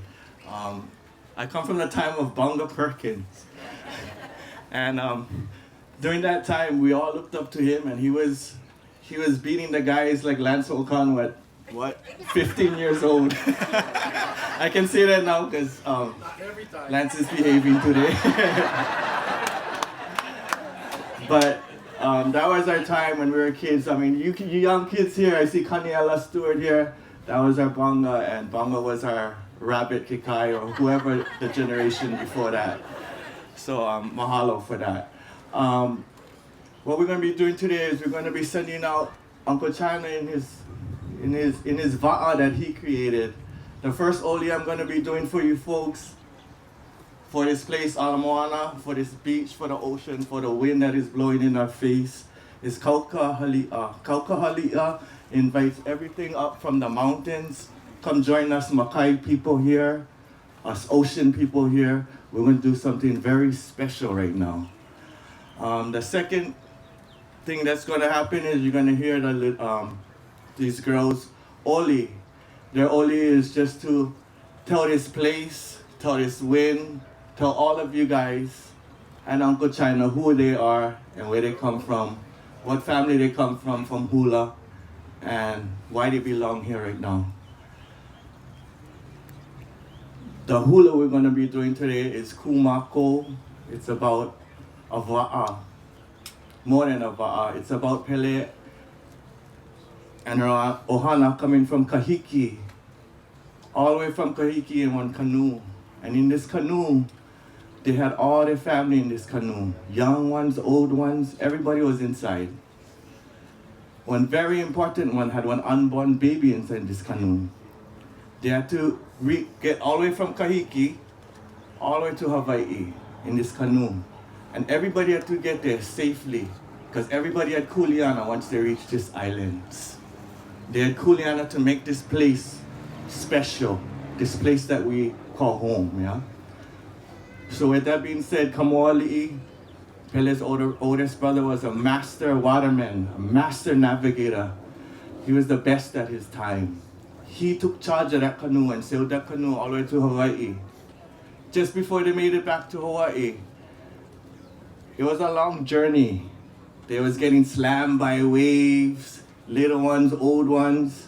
They had calm seas, had rough seas, all kinds of stuff going on. Kamali made sure that he would figure them out and find a way to get here. They got close to Kauai, way off Ni'ihau, you know, all those small islands that nobody lives on. And the youngest brother came out of the canoe because he was restless. He's been on the ocean for so many months, yeah. He ran around on the island and Kamali, the navigator of that canoe, said, "Brah, we're here for do a mission. We're not here for play." He went take off. Almost reaching the next major island, Pele and her sisters and the rest of the ohana said, "Hey, brother, we know you're the master and the steerman of this canoe. We know we owe your life, our lives to you, but you gotta go pick up our brother." And he said, "He's not following the rules. That's what happens." And they said, "No, go pick him up." The goal was, we're gonna go in this canoe and we're gonna all make them there because we gotta make them there as a family. We all gotta make them there because we all get kuleana when we get to Hawaii. He went turn around, crack his paddle. All you Va'a people, you know how to turn that canoe around. He went crack his paddle in the ocean. The canoe went turn around and picked up the brother. They all made it safe to Hawaii. They all took on their kuleanas, and this is what we have today. We have people like Uncle China today because of that. This is what Uncle China did for us. He created one big va'a, and in this va'a, he made sure all these years he had his contest that nobody got hurt. Nobody's felt like they was left behind. It was an inclusive contest. This contest at Waikiki, families came, and not just the best from the family went enter. The entire family went enter, even the one that knew he wasn't going to make the final. Why? Because this contest came so special that it became more than just one contest. It became, for a lot of us, the closest thing to we had called tradition. All of us from Waikiki, I can speak for the people I grew up with, and I feel like I can speak for all of us. What Uncle Chapina for all of us. Kind of going off the subject, but as I was asked to do this by Uncle China, I see him and I told him, yeah, I got him, and he told me, yeah, I got you, and it kind of radiates what Kekoa said. But I was preparing to do something for him, and I was looking through the books and all these archives, and I came across this place in the book where it was talking about this story, and this husband and wife, they came to this town, and nobody was in the village. Everybody was gone. The stoves was off, everything was gone. Nobody was pounding kapara. The village was quiet. Something's wrong. They went to the next village, gone. The other village, gone. They went to the shoreline, and sure enough, that's where everybody was. They was on the shoreline. This is written in our history books. Everybody was on the shoreline. What was happening on the shoreline was the waves was up. And everybody went to the shoreline to go watch everybody surf on whatever they could. Chiefs was riding the big long boards. If you wasn't one chief, you was riding one smaller whatever board. But everybody was surfing out there. And if you wasn't surfing, you was on the beach cheering for the people surfing. And if you wasn't cheering, you was chanting for the waves get bigger. And if you wasn't chanting, you was cooking and making luau for everybody to feel comfortable at the beach so they can enjoy themselves. There was chanting, singing, hula, eating, all because they wanted to have a good time at the beach. There was people looking for lifetime partners. There was kids being created that day because of this feeling on the beach, this enticement on the beach. So it's one thing to look at a text like this and create and choreograph a hula or chant it and be like, wow, that was awesome. But it's another thing to have lived it. And please remind yourselves that We all have lived it. We lived it, because Uncle China, with him providing this space for us at Waikiki, this space was just like what we said, what I read in the book, in the text of Old Hawaii, when it was Hawaiians doing what they felt was instinctively innate now in them to do, was to go enjoy themselves because the elements out there call for it. That's what we did. And yeah, the exact same thing happened. Was there surfing? Yeah, by the best. But not just by the best, because Uncle China invited everybody to his contest. Was there singing? Yeah, I remember at a very young age, I'm sure there was groups before that, but Kapena was singing Ka'au Crater Boys. I remember Roby Kakalau. There's such sweet memories. Was there dancing? Heck yeah, there was dancing. I remember Auntie Laverne, JP's mom and Uncle Herbie's mom, she was dancing and everybody, you guys remember that, right? She would be dancing and we would all get up and dance too. We was all dancing. Was there chanting going on? I remember Troy. You guys remember him? He would be rapping. So all of these things was going on. And unconsciously, Uncle China was providing us with this space that Waikiki really needed, because for hundreds of years, this is the closest Waikiki has ever got to a ancient space. Yeah. Ayo. Ola. Yeah, we have Hawaiians singing in hotels and stuff. But rarely do we on Waikiki, with this much people, Hawaiians, non-Hawaiians, all being Hawaiian that day and enjoying what we're supposed to be enjoying as each other. So back to the canoe, yeah. We cannot forget everybody, and Uncle China didn't forget everybody. He just made his contest bigger and bigger. When I first started entering, just like Dwayne, I think it was Dwayne and I and Sign Milowski, rest in peace, great surfer. We were competing against the guys in the 29 and under, and we were like all of 14 years old. Patting circles around them, getting scolding by them. But we did it for many years until one year he opened up a 19 and under division. And that's when we met like Travis Hashimoto from Ever Beach, and he was like, wow, there's more other young boarders that rip like us, you know? We met Mike Mullen and all these other young ones. And before you know it, there was a bunch of us. The ladies, they had women's open. Next thing you know it, inclusive. Everybody is invited. And the last thing that reminded me that was really inclusive, and he really wanted to see everybody to get a chance to win, is if you're good at longboarding and you're a top competitor at your time, then you knew that on Saturday, round 1, 2, 3, maybe even 4, depends how good you are, easy peasy. That's an easy 2, 3, 4 rounds. Everybody gonna enter, but we're all in the mix. And all us guys who were at that level, yeah, we made them to the finals. But never have nobody else that wasn't somebody or wasn't making a name for himself in that 6-man final. And we used to take that for granted, yeah? We party Friday night. And no worries, Saturday morning, yeah, early heat, but easy one. Right, Lance?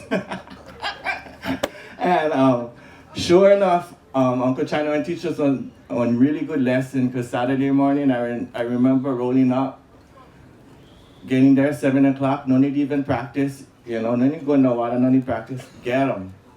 In my heat, I get like people like, first 2 heats get like Lance, Bonga, or everybody who is making something out of themselves through longboarding.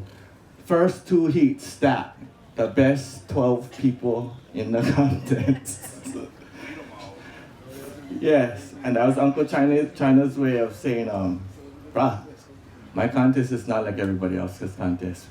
My contest is for everybody, yeah? And so we all learned that from him, like, hey, you gotta include everybody, you know, leave nobody behind, just like the melee that we're gonna dance.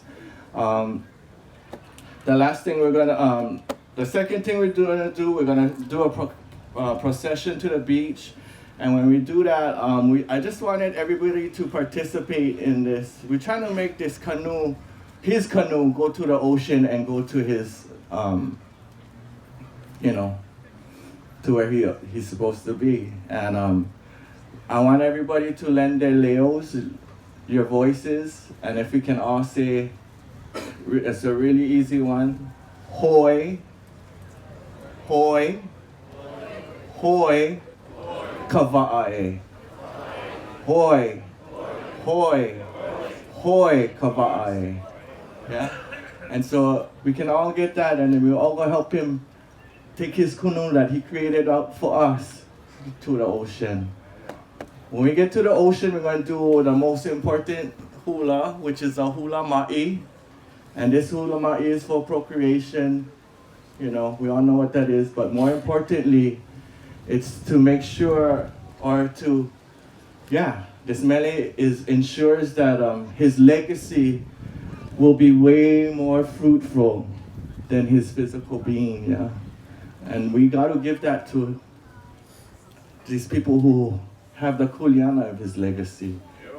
And when it's time, we all here have a kuleana to support this legacy, this va'a, from continuing to move it. Let's not leave it in this ocean today. The last chant we're gonna do is KeyHole Maila. It's a beautiful chant. It's a chant that says we're just gonna give you a makana, a lei. So when we get to the shoreline, the family and us are gonna be in the middle, but if everybody could like get onto the shoreline edge and line up on the shoreline like one big maile lei from courts to big rights. You guys know Uncle China loved wearing his maile leis, right? Bro, the thing would be so close to touching the ground. I remember when I was a kid, we would just watch him and his leg, he would just be moving and the leg almost touch the ground, almost step on, no, he get him, you know? But yeah, so we go make his maile lei. And then as you see the kids, his kids and family scatter the flowers, you guys can go ahead and scatter yours at the same time.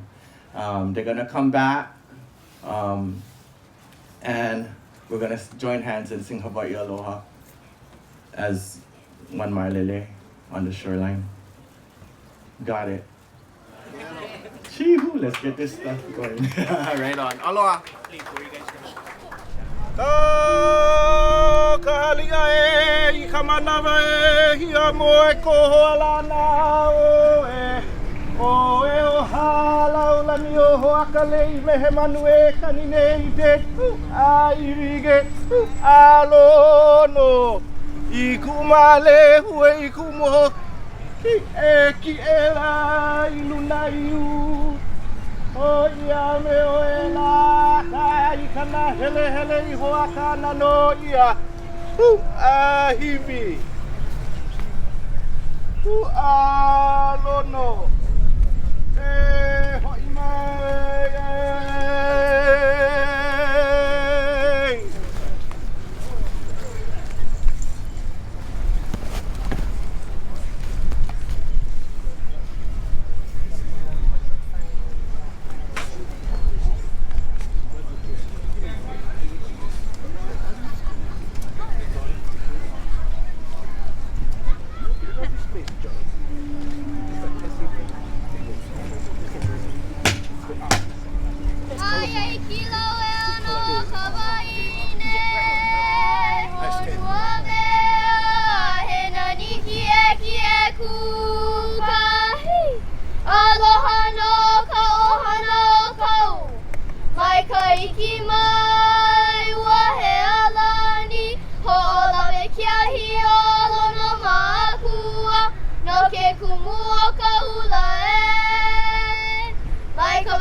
Lele e mako iukani hoa no ka hanu no ku'u o ki'i o ka ihu o ka wa'a nau I ke kai Wai wane tamoho ali a ka ne a pua o I uka o ni hoa No ia tau e tamoho ali a pai kai nei ka pai a o le hue Kuma koele me kuma o poki aloha Kaina mako ike ole Ai malalo aku nei Ai mako me poki Kau ka waa no ia tau e tamoho ali e kau I kanalu E nalu haki ka kalai E nalu e inyana E hiki Aku ai o ti ho aka ai na pai mua aku ai lele e ma ko I ukani ho ano ka anu no aku o ki o ka I o ka wa no I ke kai wai ho ane ka mo ho ali I a ka ne a pua o I uka o ni hoa No ia tau e tamoho ali I a pai kaina I ka pai o le huhai Hei no hia ka I ka pali o pele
E komo mahalo ko o hale mau e mauna pu'o e ola nei e pele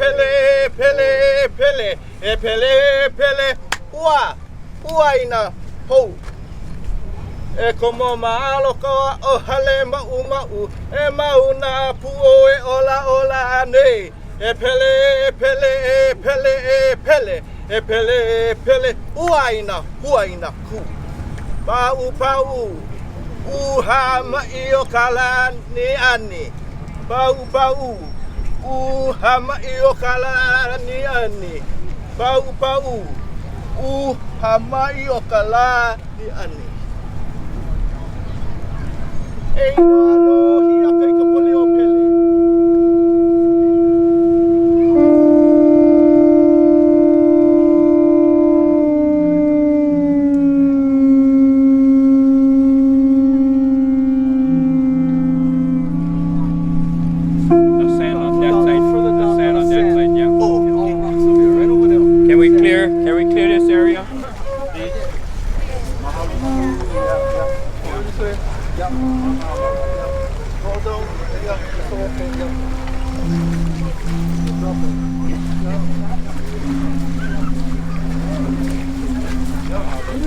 Okay, gang, so when the family goes out, they're going to hit carts. As soon as they hit carts and make their way over to Big Right,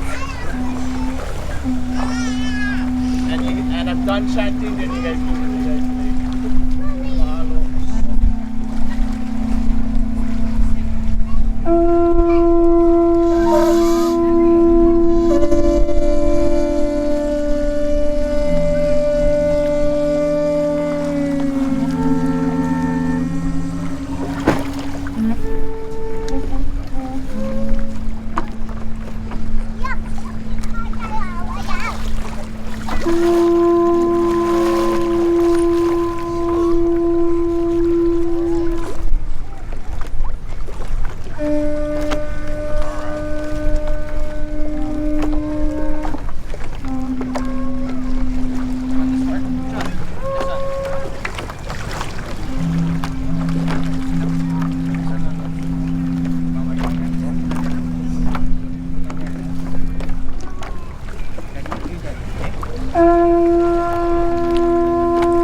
O puna ka wahine, o kalua no iki,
hanau e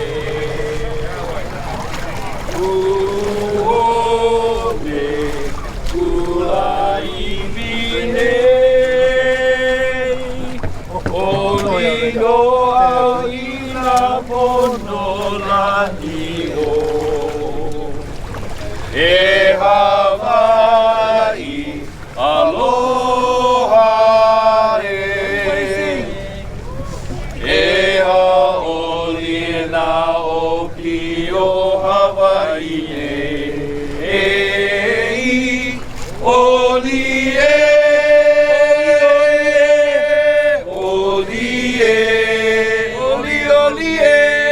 mai na ahe makani e pā